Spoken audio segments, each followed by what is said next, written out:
Hello, what is up mga momsters, sir? Mama ko po si Ralph Cifra, isang visual artist from Manila, and today we are going to unbox and review the ZD Toys Iron Man Mark 39 or Star Boost. So Marvel Studios Iron Man Mark 3 from ZD Toys. Ang ZD Toys po ay authentic, original, and hindi po siya bootleg, hindi siya KO, hindi siya fake.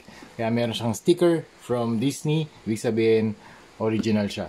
And you have the Marvel Studios, the Infinity Saga logo, Marvel logo, shot of the action figure right here, extracted image with the background, with the tech background sa likod, mga tech lines. Tapos we have the number 39 or Mark 39. You have the arc reactor. Well, hindi to LED version Tapos we have sa side naman, we have the Zongdong Toys. Ang ibig sabihin ng ZD Toys ay Zongdong Toys. Tapos we have Marvel Studios Iron Man 3 na logo, and then shot of the action figure with the repulsor blast. Again, hindi siya LED version. Yun, shoutout nga pala to Whale FX. Kung gusto niyo magpalagay ng LED version dito, pwede. Lalo na sa sa eyes and sa chest and sa hands. And sa feet din, alam ko naglalagay sila. Also nga pala, ito yung kanyang faceplate. Removable to, kaya tingin ko mas madali siyang lagyan ng ng LED. Tapos dito naman you have the Iron Man 3 logo, sa likod naman shot of the Star Boost rear front, tapos flight pose ulit, tapos yung mga accessories niya. Ang dami na accessories and then Chinese text, QR code, barcode, and then dito, ang maganda dito sa packaging niya, hardbound cardboard yung ginamit na package. Yun, although hindi siya window type, so hindi mo makikita kung ano yung nasa loob. Tapos magnetic yung side niya, yung flaps. Secured naman yung toy. Tapos you have the first tray for the figure and the second tray for the accessories. Okay? Tara, tingnan na natin yung Star Boost. Before we check the figure, maraming salamat to Sir Mark or Eril Justin Baste of Laruanan for sponsoring this video. Maraming salamat, Laruanan. Kung gusto nyo kumuha ng Star Boost, mag +1 na kayo for only 1,200 pesos. And ito na nga si Star Boost mga ma'am sir. Grabe, sobrang ganda niya on hand. And super amazing ng details niya, grabe. So let's start with the height. Ang height niya ay around 7 inches tall. Yan, compared to Mark 3 of ZD Toys din. Mark 3, tapos Mark 4. Ay hindi, Mark 7. And Mark 7. Halos pantay lang talaga. Tapos Mark 4, yan. Tapos Mark 45, yan. Pantay-pantay lang yan, 7 inches tall. And maraming salamat ulit Laruanan for providing this figure for unboxing, review, and customization. Okay, medyo zoom in tayo ng onte dito kay Star Boost. Hindi siya LED version, kaya yung kanyang arc reactor at saka eyes walang ilaw, okay? Walang switch dito. Pero sana magkaroon ng LED version in the future. And sana umiilaw din to mga mga booster, mga thrusters niya. Pero grabe, ang ganda ng gawa nila dito. It feels heavier than the other suits kasi meron nga siyang malaking thruster backpack sa likod. So, let's start with the paint. Grabe yung paint dito. Halos lahat painted. Painted plastic. Hindi siya stock na plastic Pati yung white painted din siya, painted on. Nga lang medyo may scratch lang dito ng konti. Ayan May scratch lang dito, nakita ko yan. Tapos yung red, may decals pa siya. Yan, you have the intake na word. Yan, intake. Tapos, meron din siya mga maliliit na exhaust dito. 1, 2, 3, maliliit na dots. 1, 2, 3, 4, 5, 6, 7, 8. And ang pinakamagandang feature nila dito na ginawa, yung hexagonal or honeybee pattern. Hexagon pattern dito. So you have the shoulders, arm guards, hand guards. Tapos you have the leg armor panels. Ang ganda ng paint na ginamit nila, yung white. You have the glossy white. Tapos shiny na pattern. Ang ganda kasi mararamdaman tactile, very tactile tong armor na to. Kasi hindi lang siya isang smooth armor like the Mark 3. Yan, smooth armor lang siya Pero ito, meron kang rough edges, rough surfaces. You have the smooth surfaces. You have the gold. Yung gold niya, mas saturated lang mas yellow compared sa Mark 3. Pero, ayan, mas gitna siya ng Mark 3 Mark 3 and Mark 45. Kasi yung Mark 45 parang yellowish na niya. Ayan. Tapos grabe yung grabe yung detail na ginawa nila dito. Lalong-lalo na yung mga honeycomb patterns. Sobrang liliit na niyan para ma-mold mo talaga na ganto ka-detail yung 7-inch na action figures.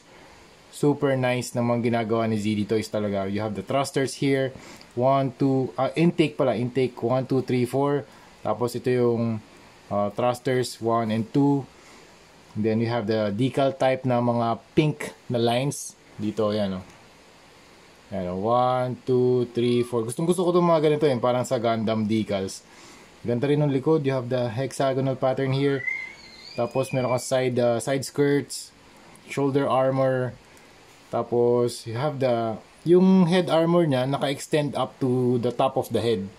Parang ang nakalagay dito kasi yung armor design niya, babasahin ko sa sa ironman.fandom.com.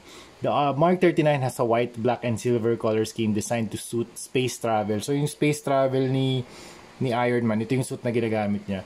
This is the first and only armor to have a white color scheme. The suit is made of a special alloy that absorbs Tony's arc reactor signal. Attached to the back are removable secondary thrusters to get through the atmosphere.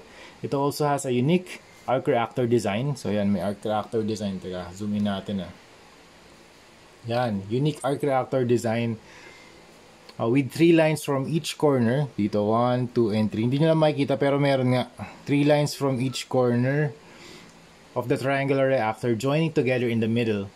Additionally, the gold coloring of the face mask extends further up to the forehead than most of the armors, implying a larger field of vision equivalent to the astronaut helmet. So yun, ang capabilities ng armor na to ay, zoom in ko lang ayan.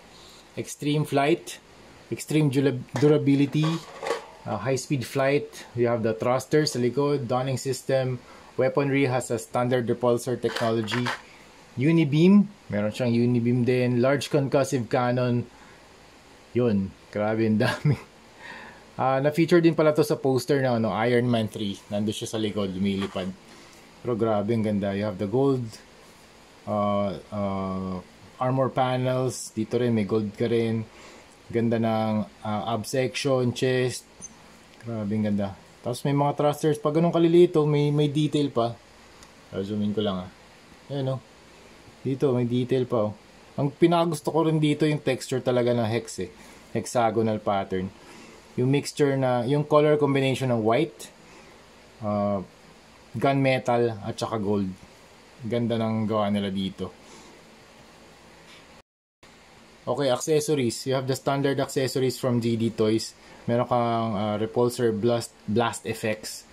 Ito yung hands niya. Yung hands niya, ang ganda rin kasi meron kang gold na sections dun sa middle of the joints. So you can put the the repulsor blast effect here sa kanyang palms to have the repulsor blast pose. Tapos ito yung maganda, additional accessory sa kanya, nare-remove to nare-remove tong kanyang helmet. Tapos nare-replace nito. Yung parang walang panel line. Walang panel line na faceplate. Yan. So syempre mas preferred ko to kasi mas maganda siya tingnan. Also yung mga panel lines niya on point. Nagtitingin lang ako ng mga kung paano nila nilapat yung panel lines. On point naman siya. Ayan. Pero may mga konting lang. Konting-konti lang. 1 mm lang ata yan na misprint. Pero grabe yung ganda. Dito, grabe yung paa din Look at the joints. May thrusters. May intakes pa pala dito sa likod. Gold. Ganda rin ng detail na to sa elbow. Yan, may mga naka-extend na parts. Also this, yung mga little details na ganyan, yung mga bilog-bilog, yung mga parang maximalist na form of design dun sa armor. I super like this design talaga. Super nice. And I think this is one of the best suits na ginawa ng ZD Toys.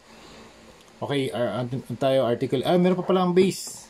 So you have the hexagonal base from Iron Man 3. Tapos spring-loaded yung kanyang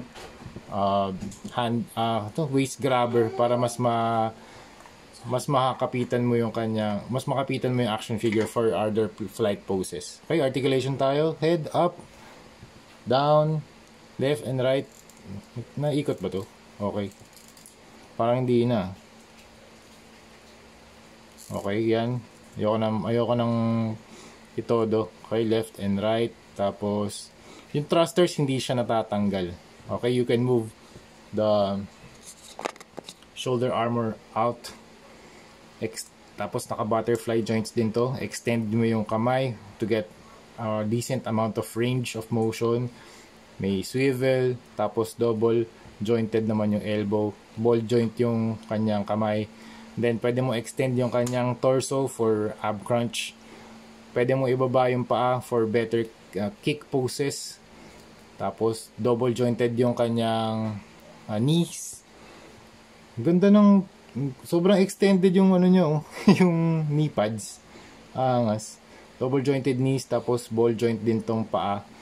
And ito yung gusto ko rin dito, yung side skirts niya na meron siyang joint. So pwede mong iangat. Hindi katulad dito, syempre wala naman siyang side skirts. You can pose it na mas mataas yung kick niya. Pero dito, to get better amount or better range of motion, ayan, ganyan, naangat yung side skirt niya. Pati din dito sa left side, naangat din yan. Kung medyo mahigpit, huwag niyong pilitin, meron din palang swivel dito. Kung medyo mahigpit, huwag niyong pilitin, lagyan niyo ng gumamit kayo ng hair blower, then itutok niyo dun sa area kung saan mahigpit yung joint, and then saka niyo galawin or i-rotate very gently. Ayan. Kasi ito, mahigpit to nung dumating dito, mahigpit. May mga joints talaga dyan na hindi smooth yung galaw. Pero once na naigalaw nyo na, ano na siya, smooth na yan.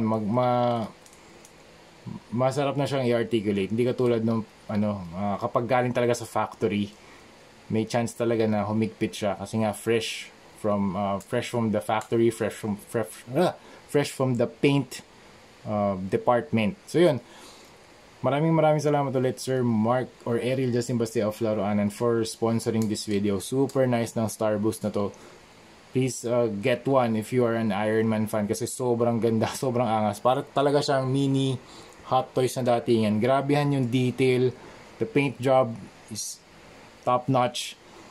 Grabe, gusto ko tong maximalist type of armor design. You have the textures, you have the combination of the colors, muted siya.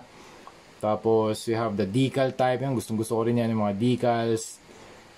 And then yun nga, yung rough texture, you have the smooth texture. Tapos yung mga intakes, the thrusters, the big thrusters, super bulky dito sa likod. Hindi naman siya mahirap itayo. Yan, nakatayo pala. Simple lang naman. So you have to make sure na steady lang yung paa niya, diba? Stable naman yung armor, stable naman yung figure kahit na malaki yung backpack na sa likod. So yun. And yun nga, pwede naman kayo gumamit ng flight stand. Okay? So yun, thank you very much for watching and see you sa next video. Bye-bye.